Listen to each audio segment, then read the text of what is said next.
இயேசு கிறிஸ்து கலிலேயா என்கிற நாட்டிலே அநேக அற்புதங்களையும் அதிசயங்களையும் செய்து கொண்டு வந்தார். அப்பொழுது கடும் குஷ்டரோகத்தினால் பாதிக்கப்பட்டிருந்த ஒரு மனிதன் இயேசுவை பற்றி கேள்விப்பட்டு அவருக்கு முன்பதாக வந்து நின்று முழங்கால் படியிட்டு, ஆண்டவரே, நான் குஷ்டரோகத்தினால் பாதிக்கப்பட்டிருக்கிறேன். இந்த வியாதி என்னை தினந்தோறும் அழித்துக் கொண்டிருக்கிறது. இந்த வியாதி எனக்கு இருக்கிறதினால் எல்லா மனிதர்களும் என்னை ஒதுக்குகிறார்கள், என்னை தனிமைப்படுத்துகிறார்கள்.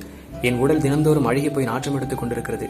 என்னால் நிம்மதியான வாழ்க்கையே வாழ முடியவில்லை என்று இயேசுவினிடத்தில் வந்து அழுத பொழுது இயேசு அவன் மேல் மனதுருகி அழுகி போய் நாற்றம் எடுத்த அந்த உடலின் மீது தம்முடைய கைகளை வைத்து, எனக்கு சித்தம் உண்டு, நீ சுத்தமாக என்று நான் உனக்கு சொல்லுகிறேன் என்று சொன்னான்.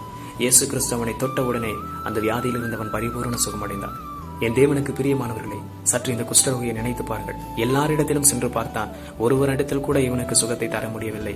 ஆனாலும் இயேசுவை நம்பி வந்து அவன் சொன்ன வார்த்தை, உமக்கு சித்தமானால் என்னை சுத்தமாக்க உம்மால் ஆகும் என்று நான் நம்புகிறேன் என்று சொல்லி அந்த ஒரு விசுவாசத்தினால் அவன் ரட்சிக்கப்பட்டான். என் தேவனுக்கு பிரியமானவர்களே, இன்றைக்கு எந்த வியாதி உங்களை சூழ்ந்திருந்தாலும் சரி, எப்பேற்பட்ட வியாதியினால் நீங்கள் பாதிக்கப்பட்டு அலைக்கடித்துக் கொண்டிருந்தாலும் சரி, உலகத்தின் மனிதர்கள் உங்களை பார்த்து ஏளனமாய் பேசி சிரித்துக் கொண்டும் நகைத்துக் கொண்டிருந்தாலும் சரி, வானத்தையும் பூமியையும் படைத்த ஆண்டவராகிய இயேசு கிறிஸ்துவினால் உங்கள் வியாதியிலிருந்து பரிபூரண சுகத்தை தர முடியும் என்று நம்புங்கள்.